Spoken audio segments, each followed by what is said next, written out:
Hello friends, welcome to our channel. तो friends, आज हम UP PET, Delhi police, SSC GD और बिहार एसएससी के लिए जो कुमार गौरव सर की ब्रह्मास्त्र की तीसरी क्लास आई है उसका रिवीजन करने वाले हैं। तो स्टार्ट करते हैं। देखिए, और जो इसके पीडीएफ नोट्स हैं वो हमारे टेलीग्राम चैनल पे मिल जाएंगे। यहाँ से आप टेलीग्राम चैनल ज्वाइन कर लेना, तो यहाँ पे मिलेंगे आपको पीडीएफ के नोट्स।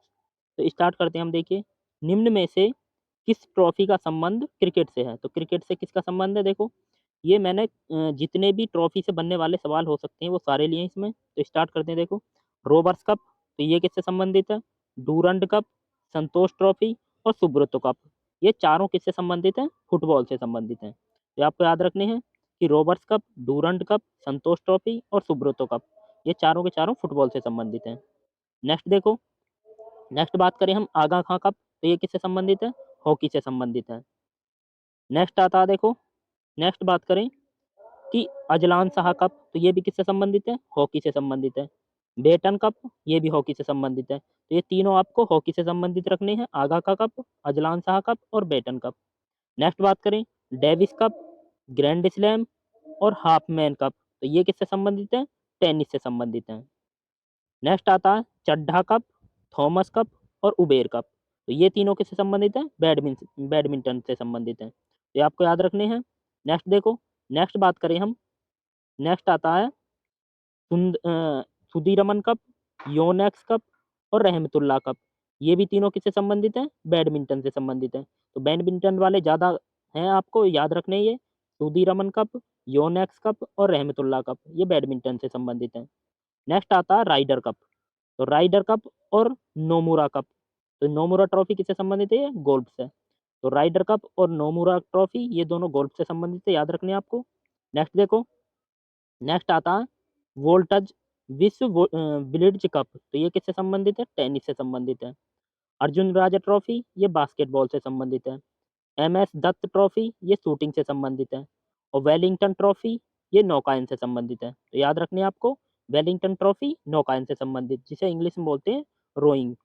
नेक्स्ट चलो अब, नेक्स्ट आता है ईरानी कप, तो Irani cup, Duleep trophy, CK Nayudu trophy, Vijay Hazare trophy, GD Birla trophy और रानी झांसी ट्रॉफी, ये सभी के सभी किससे संबंधित है? क्रिकेट से। तो ये इतने सारे कप थे जो मैंने आपको रिवीजन कराए। अब नेक्स्ट चलते हैं हम नेक्स्ट क्वेश्चन पर।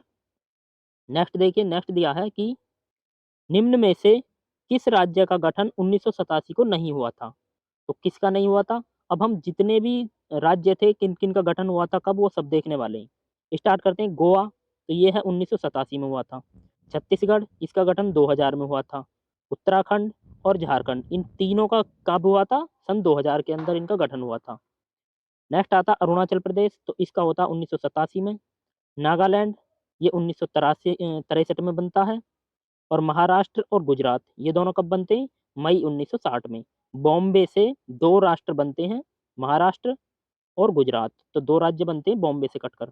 नेक्स्ट देखो अब, नेक्स्ट आता है आंध्र प्रदेश, तो आंध्र प्रदेश ये 1953 में भाषाई आधार पर बनने वाला पहला राज्य था। तो याद रखना है, क्वेश्चन पूछा जाता है कि भाषाई आधार पर बनने वाला पहला राज्य कौन सा है? तो यह आंध्र प्रदेश। तेलंगाना, ये 2 जून 2014 को बनता है।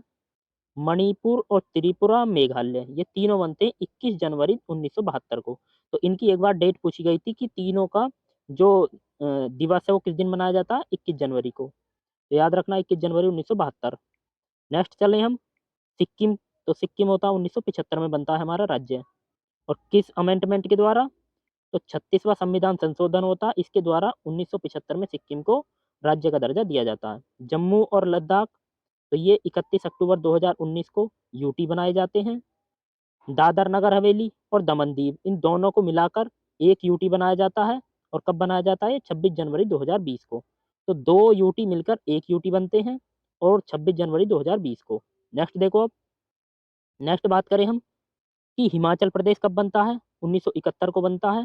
पहले क्या था? ये यूटी था, तो यूटी से राज्य बनता है 1971 में। पंजाब और हरियाणा, ये बनते हैं 1966 में। तो ये जितने भी सम थे मैंने सब आपको रिवीजन कराई। नेक्स्ट देखिए अब, नेक्स्ट क्वेश्चन दिया है, निम्न में से किस राज्य में द्विसदनीय विधानमंडल नहीं है?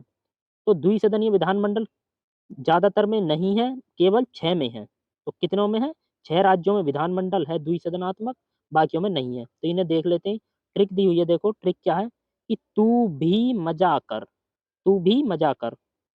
टी से हो जाता तेलंगाना, यू से हो जाता यूपी, भी से हो जाता बिहार और एम से हो जाता महाराष्ट्र और मतलब ए से हो जाता आंध्र प्रदेश और के आर से हो जाता कर्नाटक।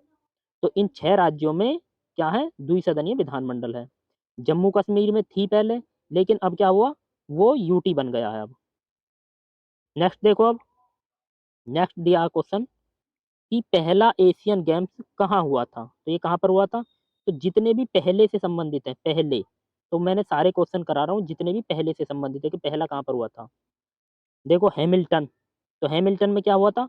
पहला राष्ट्रमंडल खेल हुआ था और कब? 1930 में। और ये हैमिल्टन कहाँ पर है? कनाडा के अंदर है, ये भी याद रखना आपको। बर्मिंघम, तो बर्मिंघम में 22वां राष्ट्रमंडल खेल हुआ है और रैंक हमारी आई है इसमें 4th।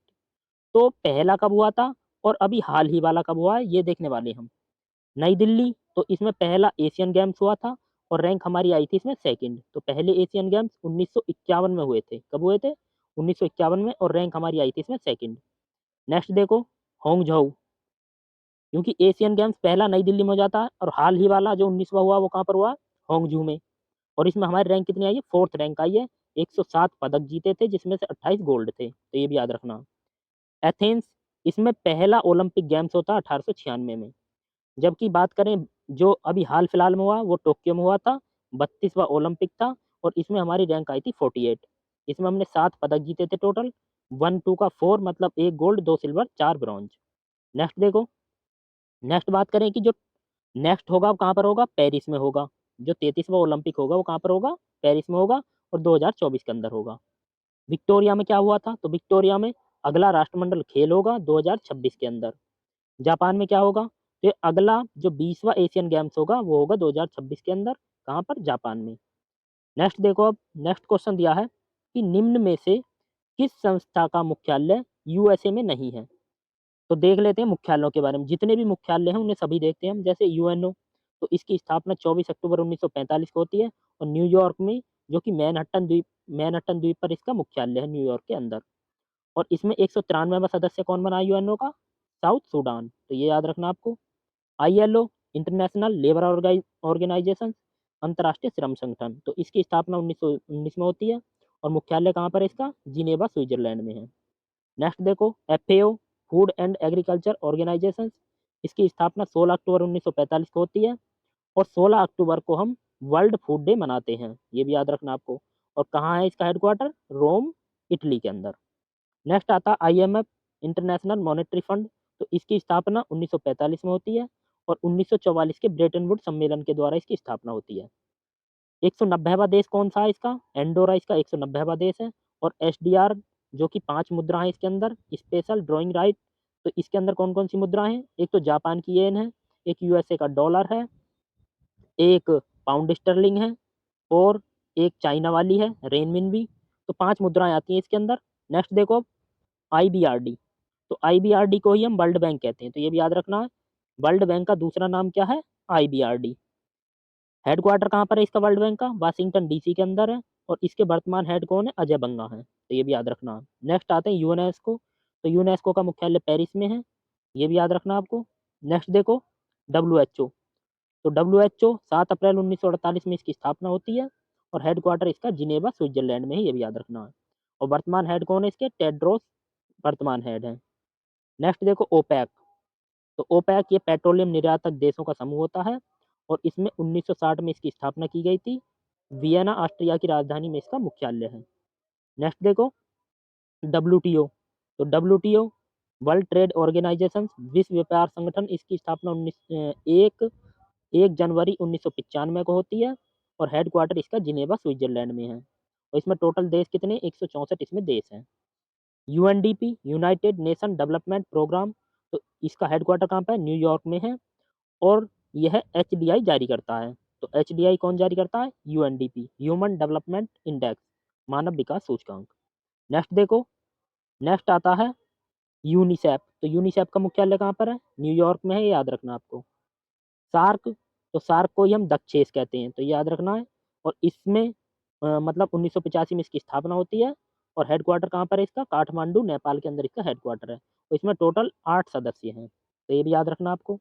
नेक्स्ट आते हैं आसियान। आसियान की स्थापना 1967 में होती है। जकार्ता में इसका मुख्यालय है और 11वां सदस्य कौन है इसका? तिमोर लेस्ते इसका नवीनतम सदस्य बना 11वां। नेक्स्ट देखो एससीओ। तो एससीओ की स्थापना 1966 में होती है और बीजिंग में उसका 1996 में। तो स्थापना कब होती है? 1996 में और बीजिंग में इसका मुख्यालय है और नवा सदस्य कौन बना इसका? ईरान। तो ये भी याद रखना है, इसका जो नया सदस्य बना और 9वें नंबर का है Iran.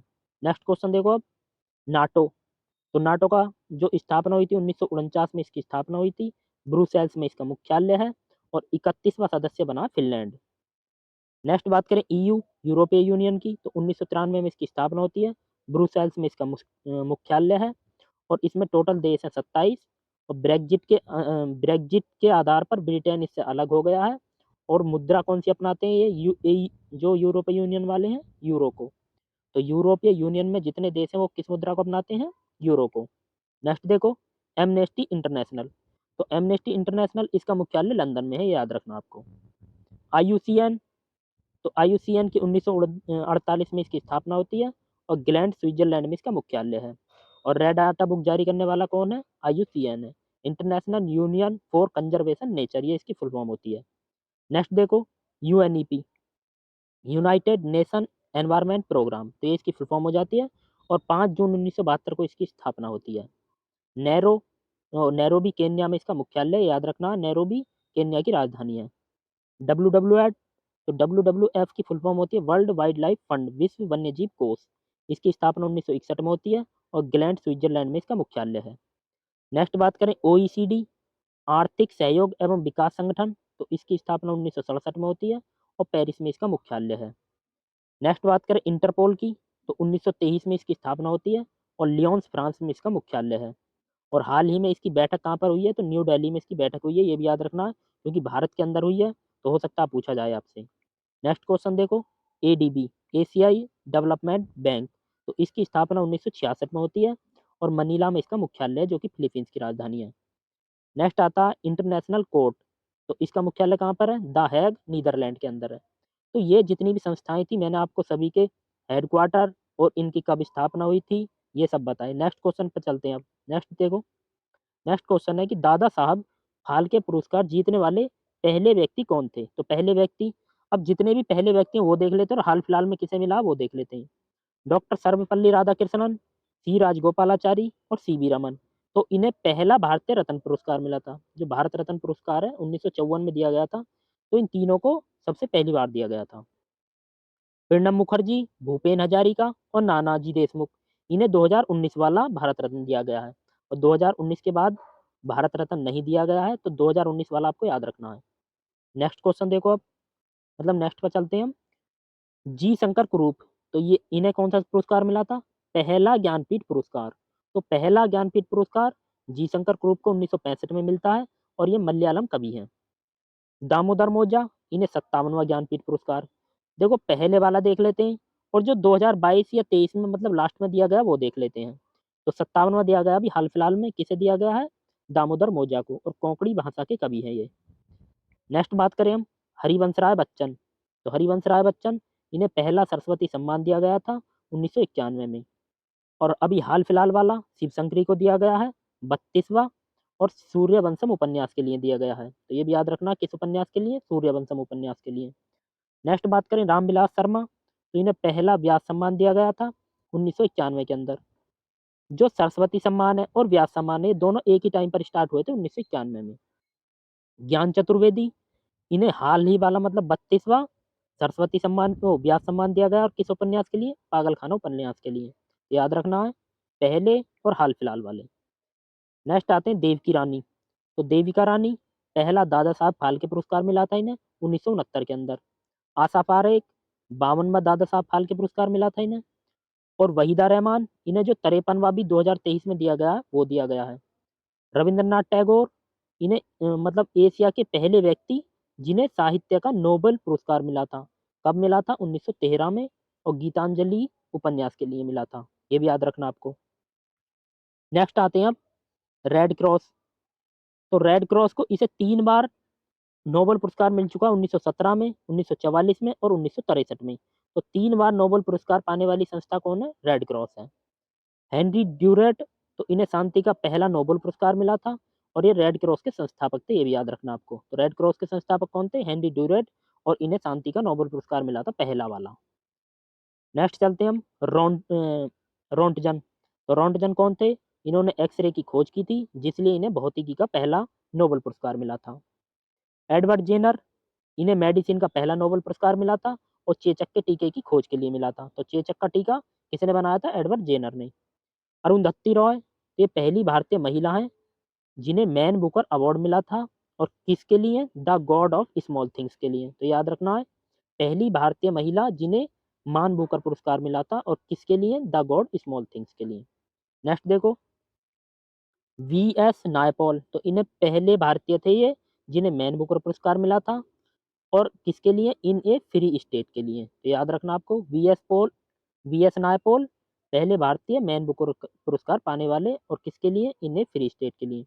Salman Rushdie, man Booker पुरस्कार मिला था इन्हें, और मिडनाइट चिल्ड्रन के लिए मिला था। अरविंद अडिगा, इन्हें भी मैन बुकर पुरस्कार मिल चुका है, द व्हाइट टाइगर के लिए। नेक्स्ट बात करें हम, गीतांजलि श्री, तो पहली भारतीय हैं जिन्हें अंतर्राष्ट्रीय बुकर पुरस्कार मिला। ऊपर क्या थे? मान बुकर पुरस्कार के, लेकिन ये कौन सा है? अंतर्राष्ट्रीय बुकर पुरस्कार। तो पहली भारतीय, और किसके लिए मिला था? रेत की समाधि के लिए, जिसे इंग्लिश में बोलते हैं the Tom of sand. Next बात करें विनोबा भावे, तो विनोबा भावे ये पहले भारतीय थे जिन्हें रेमन मैग्सेसे अवार्ड मिला था। डॉक्टर रवि कन्नन, ये 2023 वाला रेमन मैग्सेसे अवार्ड जो मिला है वो किससे मिला है? रवि कन्नन को। नेक्स्ट देखो, सुष्मिता सेन, तो सुष्मिता सेन 1994 में ये पहली भारतीय मिस यूनिवर्स बनती हैं। तो याद रखना, पहली भारतीय मिस यूनिवर्स सुष्मिता सेन। लारा दत्ता, ये 2000 में सेकंड मिस यूनिवर्स बनती हैं भारत की। नेक्स्ट बात करें हरनाज संधू, ये 2021 में मिस यूनिवर्स बनती हैं, और कौन से नंबर की? भारत की तीसरे नंबर की बनती हैं, और ये चंडीगढ़ की रहने वाली हैं। नेक्स्ट बात करें रीता फारिया की, तो रीता फारिया 1966 में पहली भारतीय मिस वर्ल्ड बनती हैं। तो ये थी मिस यूनिवर्स, और जबकि ये क्या है? पहली भारतीय मिस वर्ल्ड। नेक्स्ट बात करें पंडित रविशंकर, तो इन्हें 1973 में पहला भारतीय ये पहले भारतीय थे जिन्हें ग्रैमी अवार्ड मिला था। तो पहले भारतीय जिन्हें ग्रैमी अवार्ड मिला था, पंडित रविशंकर थे। नेक्स्ट बात करें रिकी केज, तो इन्हें 3 बार ग्रैमी अवार्ड मिल चुका है। तो 3 बार ग्रैमी अवार्ड पाने वाले कौन है? ये पहले भारतीय हैं रिकी केज। भानु अथैया, इन्हें 1982 में पहली भारतीय ऑस्कर विजेता बनी थी ये, और किस फ़िल्म के लिए? गांधी फ़िल्म के लिए। तो याद रखना है, पहली ऑस्कर विजेता भानु अथैया थी। ए आर रहमान, इन्हें 1998 में भारत रत्न मिला था, और किस क्षेत्र में? संगीत के क्षेत्र में, और इन्हें ऑस्कर भी अवार्ड मिल चुका है, ये भी याद रखना आपको। अब आते हैं सुब्बा लक्ष्मी, तो सुब्बा लक्ष्मी संगीत के क्षेत्र में पहला भारत रत्न किसे मिला था? सुब्बा लक्ष्मी को। जबकि ए आर रहमान को भी मिल चुका, लेकिन इनके बाद मिला था। पहला किसे मिला था संगीत के क्षेत्र में? सुब्बा लक्ष्मी को। सत्यजीत रे, इन्हें ऑस्कर का लाइफ टाइम अचीवमेंट अवार्ड मिला है, ये भी याद रखना आपको। नेक्स्ट बात करें अब, जो 2023 में ऑस्कर मिले हो किस? हमारे 2 ऑस्कर मिले हैं हमें, भारत वालों को, नाटू नाटू सॉन्ग के लिए, और द एलिफेंट विस्पर्स जो शॉर्ट डॉक्यूमेंट्री मूवी है उसके लिए मिला था। तो याद रखने, और नाटू नाटू सॉन्ग के सिंगर कौन है? M M Keeravani. नेक्स्ट देखो, अब नेक्स्ट क्वेश्चन आता है, नाबार्ड की स्थापना कब हुई? तो ये नाबार्ड क्या? बैंक है। तो बैंकों से रिलेटेड जितने भी क्वेश्चन बन सकते हैं वो देखने वाले हैं हम। बात करें 1921 की, तो 1921 में क्या हुआ था? Bank of Madras, bank of Kolkata और बैंक ऑफ बॉम्बे, ये तीनों का विलय होकर इंपीरियल बैंक बना था। तो 1921 याद रखना, इंपीरियल बैंक की स्थापना होती है, 3 बैंकों को मिलाकर। 1935 में आरबीआई की स्थापना होती है, और जो एक्चुअल फिक्स डेट है वो कौन सी है? 1 अप्रैल 1935। तो आपको डेट याद रखनी, 1 अप्रैल 1935। और किस आयोग के द्वारा? यंग हिल्टन या कहीं शाही आयोग। तो शाही आयोग की सिफारिश पर हुई थी आरबीआई की स्थापना। हेडक्वार्टर पहले इसका कोलकाता में था, लेकिन 1937 में इसे चेंज करके कहाँ लाया गया था? मुंबई के अंदर।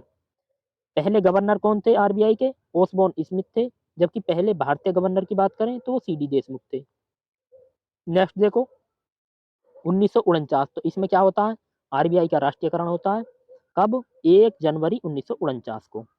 1955 में क्या होता है? जो इंपीरियल बैंक बना था 1921 में, उसका नाम बदलकर एसबीआई रख दिया जाता है। और कब रखा जाता है? 1 जुलाई 1955 को। नेक्स्ट देखो नेक्स्ट आता है 1969। तो 1971 में क्या होता है? 1971 1969 तो 14 बैंकों का राष्ट्रीयकरण होता है 1969 में। 1980 में 6 बैंकों का राष्ट्रीयकरण होता है। तो याद रखने आपको 1969 में 14 बैंकों का, 1980 में 6 बैंकों का। नेक्स्ट आता है 1982। तो इसमें नाबार्ड की स्थापना होती है 12 जुलाई 1982 को। 12 जुलाई 1982 को। और किस समिति की सिफारिश पर? शिवरमन समिति की सिफारिश पर। और इसका मुख्यालय कहाँ पर है? मुंबई में इसका मुख्यालय है, ये भी याद रखना है। नेक्स्ट देखो अब 1990। तो 1990 में क्या हुआ था? 1990 में सिडबी की स्थापना होती है और इसका जो मुख्यालय है वो लखनऊ में है। तो याद रखना, अगर पैट वाले हैं आप तो हो सकता है पूछा जाए, क्योंकि यूपी के अंदर आता है लखनऊ, तो इसलिए इसकी हो सकता है कि इसकी फुल फॉर्म भी पूछी जाए, small industrial development bank of India. तो याद रखनी है आपको फुल फॉर्म इसकी। नेक्स्ट क्वेश्चन देखो अब। नेक्स्ट आता है निशुल्क विधिक सहायता संविधान के किस अनुच्छेद में है? तो किस अनुच्छेद में? अब जितने भी संविधान से संबंधित अनुच्छेद हैं वो देख लेते हैं हम सब। आर्टिकल 1 में क्या लिखा है?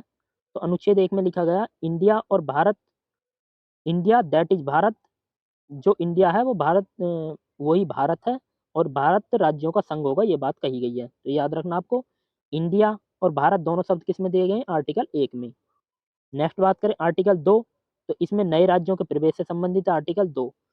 आर्टिकल 3 ये नए राज्यों के गठन से संबंधित है। ये था प्रवेश से संबंधित और यह है गठन से संबंधित। अर्थात कोई बाहर के बाहर वाला हमें राज्य का प्रवेश कराना है अपने देश में, तो वो होगा आर्टिकल 2 के अकॉर्डिंग।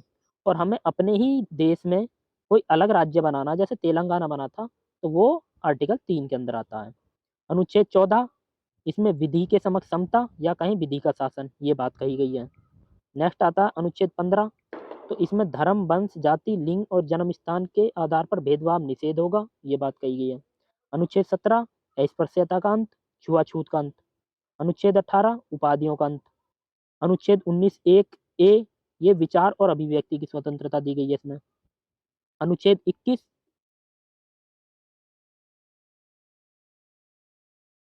अब अनुच्छेद 21 पे आते हैं हम। तो अनुच्छेद 21 में क्या दिया गया देखो, प्राण एवं दैहिक की स्वतंत्रता।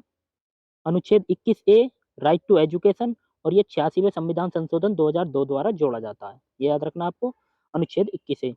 अनुच्छेद 23 इसमें बलात्श्रम पर निषेध बताया गया है, मतलब मानव के जो अंगों की तस्करी होती थी उस पर निषेध। 24 में बाल श्रम पर निषेध, अर्थात जो बच्चे कारखानों में काम करते हैं उन्हें नहीं कराया जाएगा। नेक्स्ट देखो अब। नेक्स्ट बात करें अनुच्छेद 25 इसमें अंतःकरण की स्वतंत्रता दी गई है। अनुच्छेद 32 संवैधानिक उपचारों का अधिकार, अर्थात 5 प्रकार की रिट जारी करता है जो सुप्रीम कोर्ट है वो जारी करता है। और अनुच्छेद 32 को भीमराव अंबेडकर ने संविधान की आत्मा कहा है, ये भी याद रखना आपको। नेक्स्ट बात करें अब अनुच्छेद 39 ए। तो अनुच्छेद 39 ए में क्या दिया गया? फ्री लीगल एड, अर्थात निशुल्क विधिक सहायता। तो हमारा जो क्वेश्चन था वो पूछा था कि निशुल्क विधिक सहायता किस में दी गई है? अनुच्छेद 39 ए में। और इसके आधार पर ही नालसा की स्थापना होती है, अनुच्छेद 39 ए के आधार पर। अनुच्छेद 40 ग्राम पंचायतों का गठन। अनुच्छेद 44 समान नागरिक संहिता यूसीसी। अनुच्छेद 48 ए पर्यावरण संरक्षण। अनुच्छेद 50 इसमें जो हमारी न्यायपालिका होती है उसका पृथकीकरण दिखाया गया है, मतलब न्यायपालिका और जो कार्यपालिका है उसका पृथकीकरण। अनुच्छेद 51 इसमें अंतर्राष्ट्रीय स्तर पर शांति स्थापित करेगा, तो ये बात कही गई है। अर्थात जो हमारी विदेश नीति है वो अनुच्छेद 51 में है। नेक्स्ट बात करें अनुच्छेद 51। तो अनुच्छेद 51 में अंतर्राष्ट्रीय शांति पर मतलब अंतर्राष्ट्रीय स्तर पर शांति कायम करना ये कहा गया है, अर्थात जो विदेश नीति है वो दी गई है। अनुच्छेद 51 ए इसमें जो फंडामेंटल ड्यूटीज थे वो जोड़े जाते हैं, और टोटल कितने हैं? अब 11 फंडामेंटल ड्यूटीज है, मतलब मौलिक कर्तव्य है। और जो ये मौलिक कर्तव्य जोड़े थे वो किसकी, मतलब कौन सी समिति की सिफारिश पर जोड़े थे? सरदार स्वर्ण सिंह समिति की सिफारिश पर। नेक्स्ट देखो अब। नेक्स्ट आता अनुच्छेद 52। तो 52 में कहा गया है कि भारत का एक राष्ट्रपति होगा। अनुच्छेद 53 में भारत का जो राष्ट्रपति है वो कार्यपालिका का प्रधान होगा, ये कही गई है। अनुच्छेद 54 निर्वाचक मंडल, राष्ट्रपति का निर्वाचक मंडल, और कौन कौन भाग लेंगे इसमें? निर्वाचित एमपी और निर्वाचित एमएलए। अनुच्छेद 55 निर्वाचन की रीति क्या होने वाली है? एकल संक्रमणीय मत पद्धति। अनुच्छेद 56 कार्यकाल कितना होगा? 5 वर्ष। अनुच्छेद 60 शपथ दी गई है राष्ट्रपति की, कौन दिलाने वाले हैं? Chief justice of India. अनुच्छेद 61 राष्ट्रपति पर महाभियोग। अनुच्छेद 63 वाइस प्रेसिडेंट अर्थात उपराष्ट्रपति, तो भारत का एक उपराष्ट्रपति होगा, ये बात कही गई है।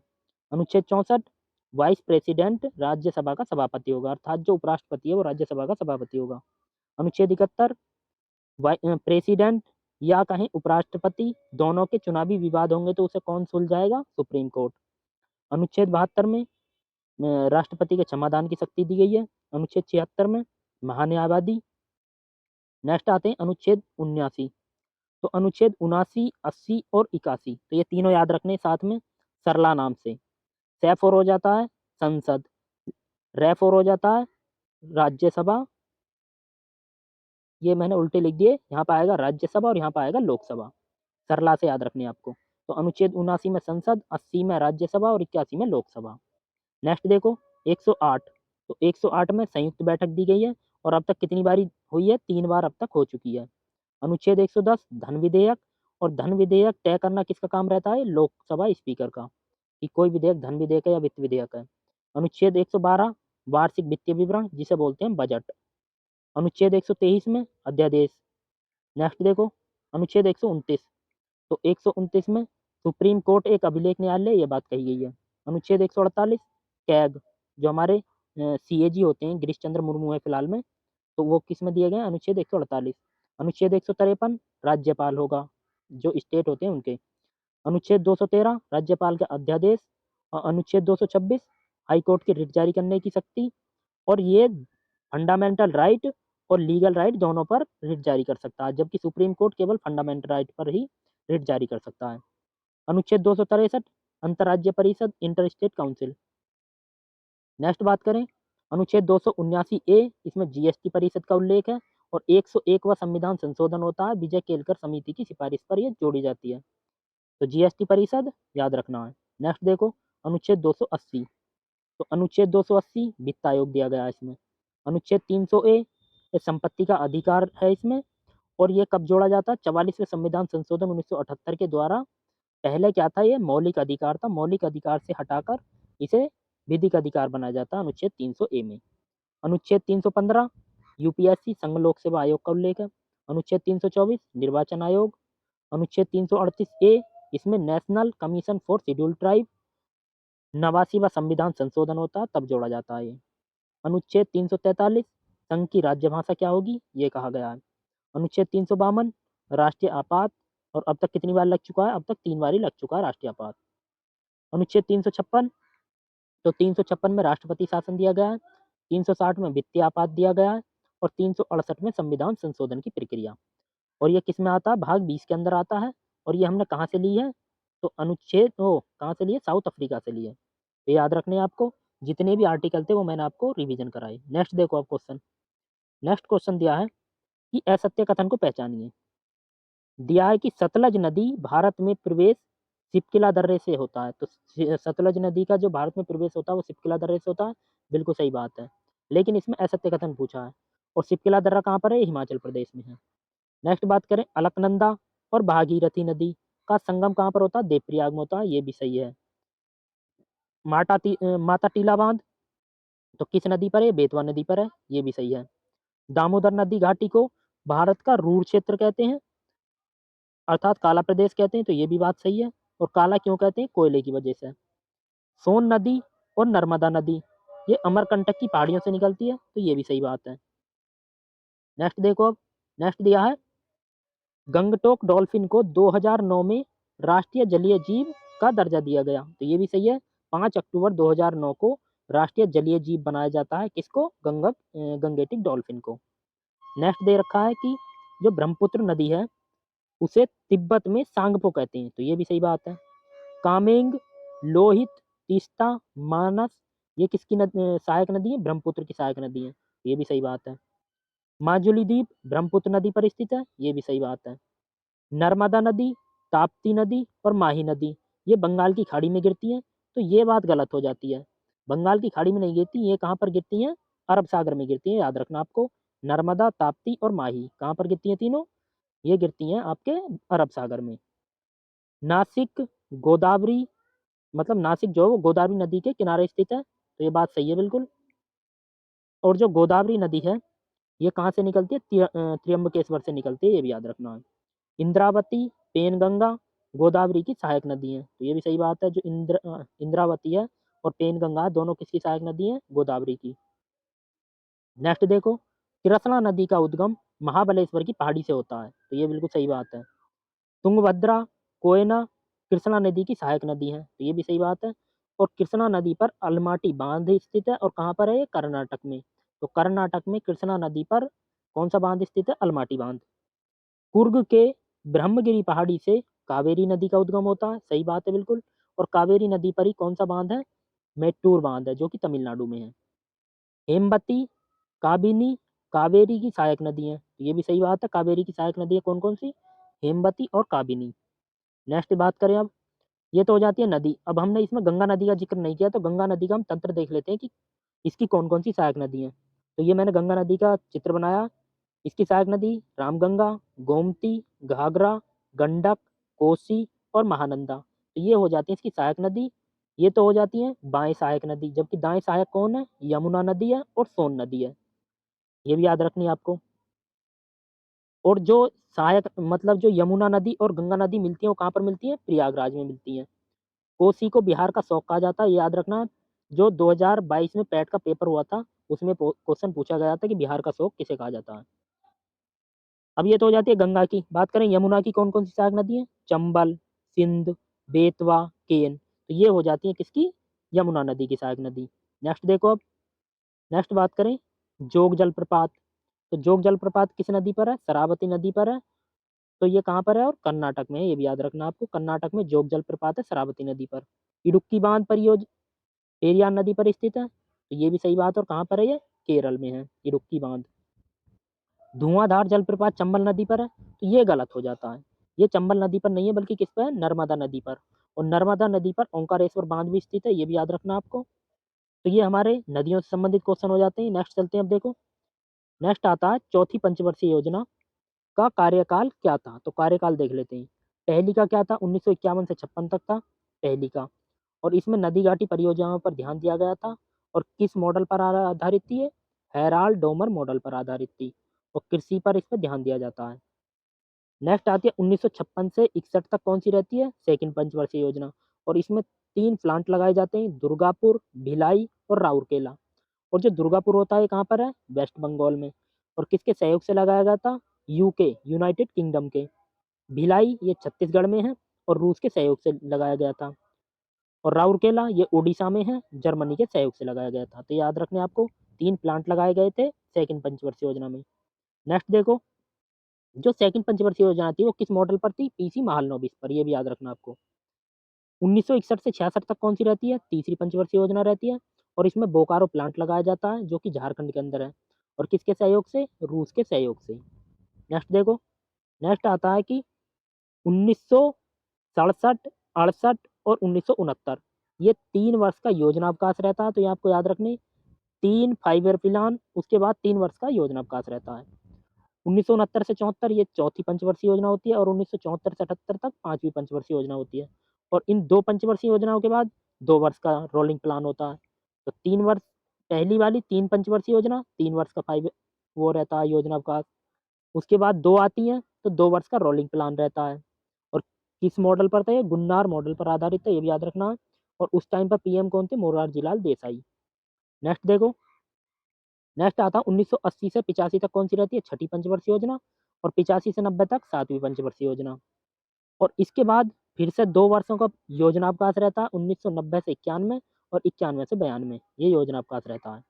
नेक्स्ट देखो, 1992 से 97 ये 8वीं पंचवर्षीय योजना। 97 से 2002 9वीं पंचवर्षीय योजना। 2002 से 2007 ये 10वीं पंचवर्षीय योजना। और 2007 से 2012 ये 11वीं पंचवर्षीय योजना। और लास्ट आती है हमारी 2012 से 2017 तक 12वीं पंचवर्षीय योजना। और ये हमारी अंतिम पंचवर्षीय योजना थी। इसके बाद क्या होता है? जो योजना आयोग था, उसके स्थान पर नीति आयोग का गठन किया जाता है। और इसकी स्थापना कब होती है? 1 जनवरी 2015 को, याद रखना है, नीति आयोग की स्थापना होती है। और इसके अध्यक्ष कौन है? तो जो पीएम होता है वो इसके अध्यक्ष होता है। तो कौन है वर्तमान में? नरेंद्र मोदी जी। उपाध्यक्ष कौन है? सुमन बेरी इसके उपाध्यक्ष हैं। और सीईओ कौन है? बीवीआर सुब्रमण्यम। और यह सहकारी संघवाद के सिद्धांत पर कार्य करता है, जो नीति आयोग है। बात करें हरित क्रांति, तो हरित क्रांति के विश्व में जनक कौन है? Norman Borlaug. और जबकि भारत में जनक कौन है? M S Swaminathan. और जो हरित क्रांति है शब्द किसने दिया था? विलियम गॉड ने शब्द दिया था, ये भी याद रखना। तो ये आज की हमारी ब्रह्मास्त्र की क्लास थी और इसके जो पीडीएफ नोट्स हैं वो हमारे टेलीग्राम चैनल पे मिल जाएंगे, वहाँ से लेना आप।